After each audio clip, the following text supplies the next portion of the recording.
हाँ चलिए चलिए क्वेश्चन करते हैं ना, फिर अगला क्वेश्चन देखते हैं। अगला क्वेश्चन ये था,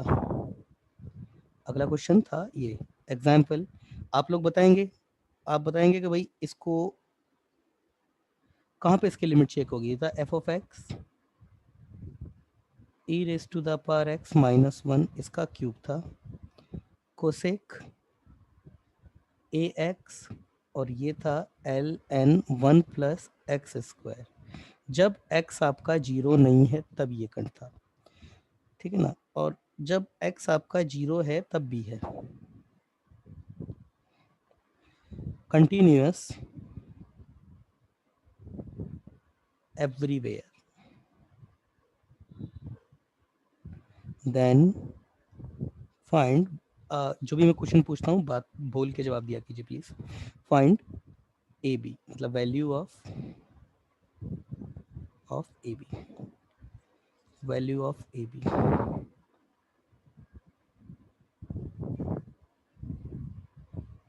बताइए, तो मैथिली से ही बात करते हैं। चलिए बताइए मैथिली, आप बताइए। देखिए मेरी एक बात, फंक्शन वही डिसकंटिन्यूअस होता है जहाँ 7 इंडिटरमिनेंट फॉर्म में से कोई भी एक बन जाती है। तो आप ये बताइए यहाँ पर कौन सी इंडिटरमिनेंट फॉर्म बनेगी और कहाँ पे बनेगी, बोलिए, जवाब दीजिए। कौन सी इंडिटरमिनेंट फॉर्म बनेगी और कहाँ पे बनेगी,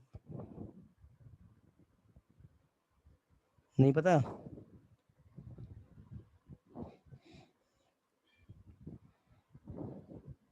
क्या है कुछ भी? देखिए x इक्वल टू जीरो पर अगर मैं देखूं तो यहाँ पे इंडिटरमिनेंट फॉर्म बन रही है। कैसे? x जीरो रखिए आप इसमें, जैसे ही जीरो रखेंगे ये कितना हो जाएगा, e की पावर जीरो माइनस वन, ये कोसेक a इंटू जीरो, और ये भी कितना हो जाएगा, l n e raise to the power l n one plus zero का स्क्वायर। तो देखिए ये e की पावर जीरो कितना होता है, वन माइनस वन, ऊपर जीरो आ गया, नीचे एल एन वन, ये जीरो हो गया, एल एन वन, ये भी कितना होता है, एल एन वन, ये भी जीरो होता है, और कोसेक जीरो ये भी आपका इनफाइनाइट पे ट्रेंड करता है। तो ये इसको अगर थोड़ी देर के लिए मैं भूल भी जाऊं तो ये जीरो बाई जीरो की फॉर्म तो बन गई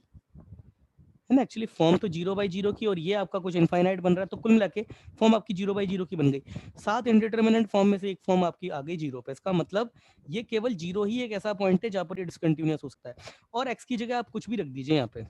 आपकी कोई भी इंडिटरमिनेंट फॉर्म नहीं बनेगी। तो इसका मतलब x इक्वल टू जीरो पर ये जो फंक्शन है वो डिसकंटिन्यूअस है। तो हम क्या करेंगे, इसको x इक्वल टू, ये बोल रहा है हर जगह कंटिन्यूअस है, तो हम बोल देंगे function is also continuous, is also continuous at x equal to zero पे भी कंटिन्यूअस डिक्लेयर कर देते हैं। तो जब x इक्वल टू जीरो पर डिक्लेयर कर रहे हो तो इसका मतलब तो ये है कि limit x tending to zero f of x, ये आपके पास एफ ऑफ जीरो होना चाहिए, और एफ ऑफ जीरो तो आपके पास वन है, एक्स इक्वल टू जीरो पर फंक्शन वैल्यू तो भी है। तो इसको अगर मैं देखूं तो limit x tending to zero यहाँ से आएगा। देखो x इक्वल टू जीरो पर केवल ये डेफिनेशन है, जीरो के अलावा हर जगह डेफिनेशन यहाँ से उठेगी। तो जीरो प्लस जीरो तो नहीं होता है, तो जीरो प्लस आपका कितना होता है, जीरो से थोड़ा सा बड़ा, तो ये वाला ग्राफ एक्टिव हो जाएगा आपका। तो यहाँ पे मैं क्या रखूंगा, e raise to the power x minus one का cube l n one plus x square, और ये कोसेक, कोसेक को साइन में बदल देते हैं, क्यों, क्योंकि साइन में फॉर्मूला होता है हमारे पास, कोसेक का कोई फॉर्मूला नहीं होता है। अब इसको ये भी एडजस्टमेंट से हो जाएगा। कैसे होगा, limit x tending to zero, देखो e raise to the power x minus one upon x, और ये क्यूब, अब ये एक्स क्यूब से डिवाइड किया है तो एक्स क्यूब से मल्टीप्लाइड भी करना पड़ेगा, तो कर देते हैं, one upon l n one plus x square था, ये एक एक्स स्क्वायर इसको दे दिया। तो देखिए ये एक्स क्यूब है, ये एक्स स्क्वायर है, एक एक्स और बच रहा है, तो उसको इसको दे दो आप, वन अपॉन साइन ए एक्स अपॉन एक्स, इसको दे दीजिए। अब जो हमने तीन फॉर्मूले पढ़े कौन कौन से, लिमिट एफ ऑफ एक्स अगर आपका जीरो पे ट्रेंड करता है तो e raise to the power f of x minus one upon f of x, ये भी वन होता है, l n one plus f of x upon f of x, ये भी वन होता है, और sine f of x upon f of x, ये भी वन होता है। तीनों पर सेम फॉर्मूला लगता है। तो देखिए एक्स अगर जीरो पे ट्रेंड कर रहा है तो आर्ग्यूमेंट कहाँ ट्रेंड करेगा, एफ ऑफ एक्स जीरो पर ट्रेंड करता है तो ये भी जीरो पर ट्रेंड करेगा, ये भी सबका न्यूमरेटर और डिनोमिनेटर में जो एफ ऑफ एक्स है हर जगह जीरो पर ट्रेंड करेंगे। तो एक्स जीरो पर ट्रेंड कर रहा है तो ये भी जीरो पर ट्रेंड कर रहा है, ये भी जीरो पर ट्रेंड कर रहा है, ये दोनों सेम भी है तो इसको हम 1 लिख सकते हैं। सिमिलरली इस फॉर्मूले से इसको 1 लिखा जा सकता है, एक्स स्क्वायर है, इधर ये नीचे भी एक्स स्क्वायर है, एफ ऑफ एक्स सेम आ गया और वो जीरो पर भी ट्रेंड कर रहा है। साइन इसमें नहीं है, क्यों, ये जीरो पर तो ट्रेंड कर रहा है, ये भी जीरो पर ट्रेंड कर रहा है, मगर यहाँ पे ए एक्स है और यहाँ पे केवल एक्स है, तो यहाँ से ए से डिवाइड और मल्टीप्लाइड कर देंगे अभी थोड़ी देर बाद, तो वो भी कर देते हैं। चलिए, जैसे मैं यहाँ पे ए लिख दिया मैंने और इस ए को बैलेंस करने के लिए यहाँ पर एक ए लिया और उसको बाहर भेज दिया, ये ऐसे, मतलब ये ए इस ए को कैंसिल कर देगा। तो अब हर जगह मेरे पास लिमिट लग गई है, अब जो है हर जगह मेरे पास लिमिट लग चुकी है, और लिमिट लगेंगे तो क्या वैल्यू आएगी, देखो यहाँ से आ गया 1 का क्यूब, 1/1 इंटू 1/1, तो ये 1/a आ गया, तो ये equal to f of zero होना चाहिए, तो 1/a आगे लिमिटिंग वैल्यू मेरे पास 1/a आ गई, और यही equal to f of zero होना चाहिए, और एफ ऑफ जीरो कितना है, ये रहा बी, तो मेरे पास यहाँ से रिजल्ट क्या आया, 1/a इक्वल टू बी, और क्या रिजल्ट आया मेरे पास, ए बी इक्वल टू 1, ये आ गया मेरे पास। ठीक है, चलिए अगला क्वेश्चन देखते हैं। अच्छा क्वेश्चन था ये, लेट्स सी अनदर क्वेश्चन।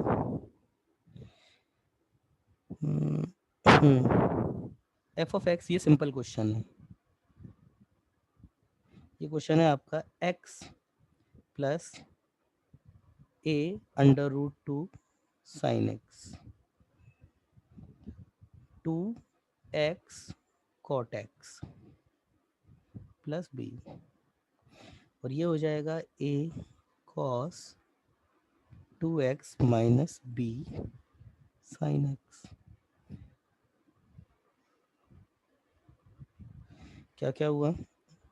जब x आपका ग्रेटर देन इक्वल टू 0 और लेसर देन π/4 है, जब x greater than equal to π/4 lesser than equal to π/2 है, अलग अलग इंटरवल में अलग अलग फंक्शन डिफाइंड है। ठीक है, अगला है जब x आपका ग्रेटर देन π/2 से बड़ा है और lesser than equal to pi है। ठीक है ना, ये डेफिनेशन है, इज कंटिन्यूअस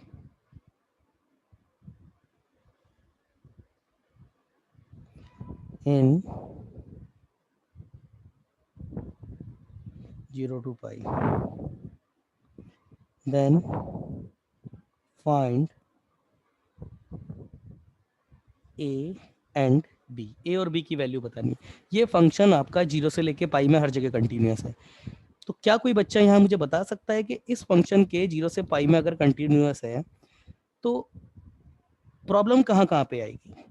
कौन कौन से वो पॉइंट है जहाँ पर ये फंक्शन, जहाँ हम बोल सकते हैं कंटिन्यूअस होने में। देखो कैसे आएगी, ये देखिए ये कैसे होगा ऐसा, देखो ये 0 है, ये π/4 है, और ये आपका π/2 है, और फिर ये आपका पाई है। अब देखिए यहां से लेकर के यहां तक, 0 से लेकर के π/4 तक, सॉरी π/4 तक ये फंक्शन एक्टिव है।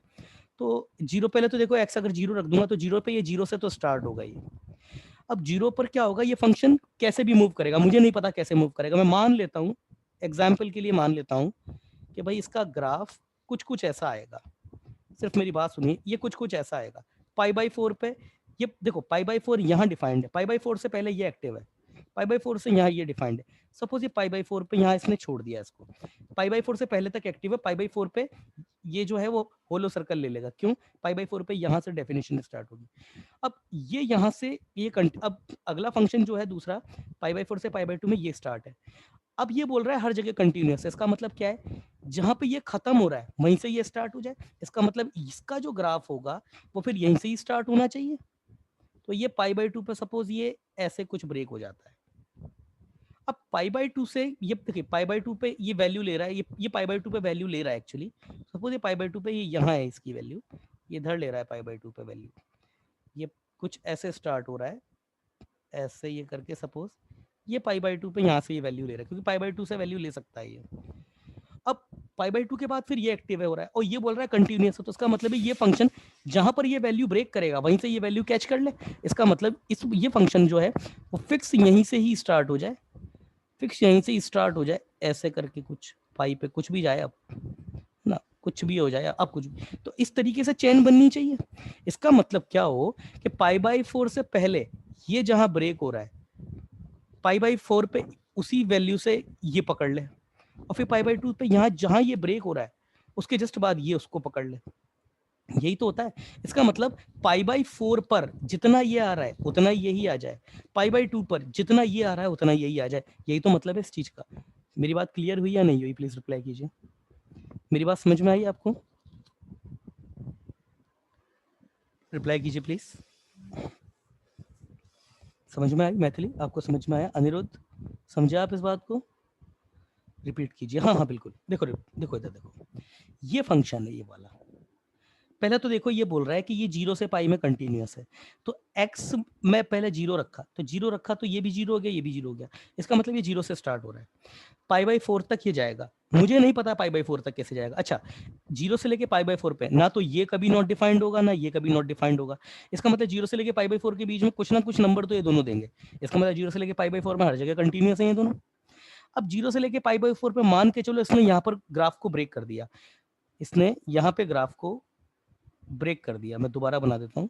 0 से लेके π/4 में मान के चलो ये यहाँ से स्टार्ट हुआ पहला फंक्शन, यहाँ पर जाकर के ये ब्रेक हो गया। अब 0 पर, क्योंकि 0 पर ये फंक्शन डिफाइंड नहीं, 0 पर डिफाइंड है, π/4 पर डिफाइंड नहीं है, तो π/4 पे ये ओपन सर्कल ले लेगा। क्यों? क्योंकि π/4 पे वैल्यू यहाँ से आएगी। अब π/4 के बाद ये स्टार्ट होगा, तो अगर ये कंटिन्यूअस है तो इसका मतलब क्या है कि जहां से ये ब्रेक हुआ है वहीं से ये स्टार्ट होना चाहिए। क्योंकि अगर ये कहीं और से, अगर ये यहाँ से स्टार्ट हो गया तो फिर तो ये डिसकंटिन्यूअस हो गया यहाँ पे। अब ये, और ये बोल रहा है कंटिन्यूअस है, तो इसको कंटिन्यूअस बनाने के लिए अब मेरे पास नेसेसरी कंडीशन क्या है ना, कि जहां पर ये फंक्शन ब्रेक हुआ है वहीं से ये स्टार्ट हो जाए। इसका मतलब ये कैसे स्टार्ट होगा, ये बिल्कुल जहां पे ये जो होलो सर्कल है ना, इसको फिल कर देगा ये यहाँ से। ये इसको फिल करना ही पड़ेगा, क्योंकि अगर इसने फिल नहीं किया तो फिर कहीं और पर अगर आ गया तो फिर ब्रेक हो जाएगा फंक्शन। ये ब्रेक हो, ये यहाँ से स्टार्ट हो गया, अब सपोज ये यहाँ पर आ गया, क्यों? क्योंकि π/2 पे ये डिफाइंड है, तो ये π/2 पे यहाँ पर वैल्यू दे देगा। अब फिर से कंटिन्यूअस, अब ये फंक्शन स्टार्ट होगा। अब ये फंक्शन अगर अगर पूरा फंक्शन कंटिन्यूअस है, इसका मतलब क्या है, ये कहीं और से, ये यहाँ से स्टार्ट नहीं हो सकता इस तरीके से,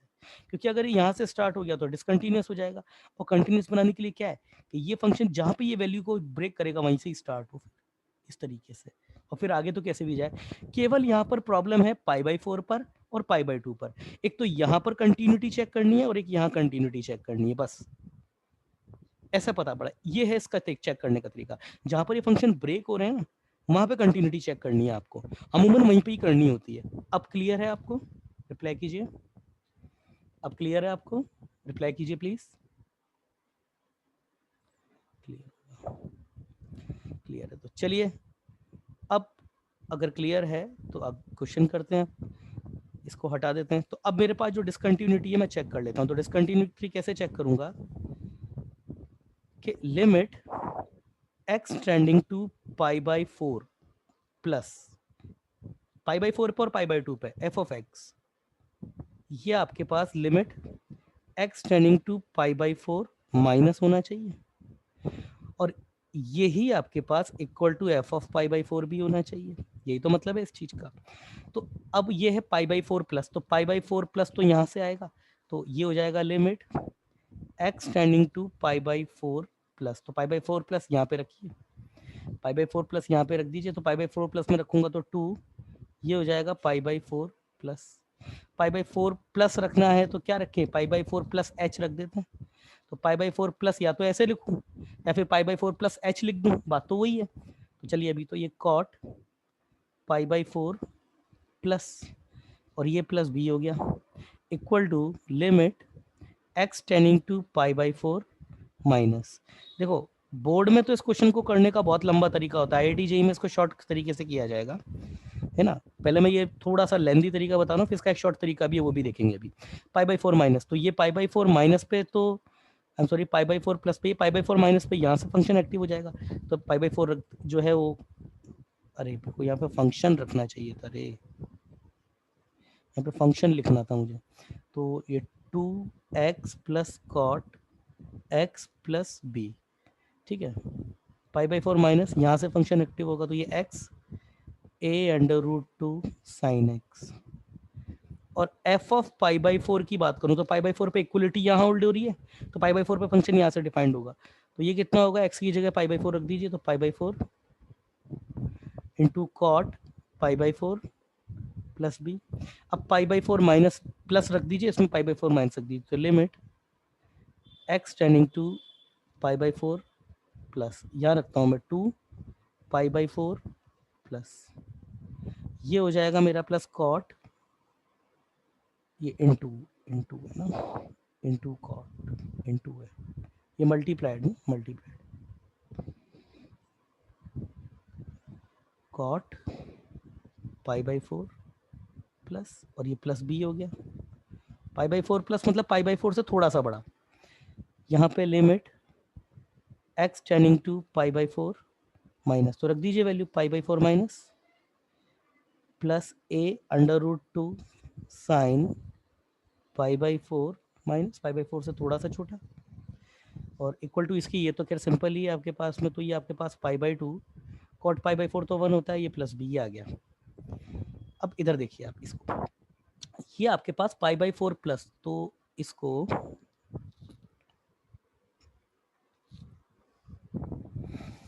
पाई बाई 4 प्लस, ठीक है,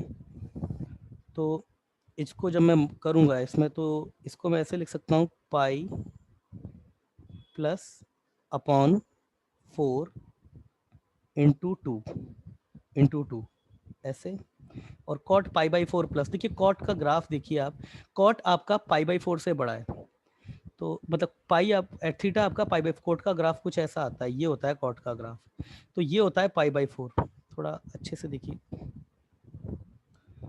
कॉट का ग्राफ कुछ ऐसा आता है कॉट एक्स का, ये पाई बाई 2, ये कुछ ग्राफ आता है कॉट का, ये होता है पाई बाई 4,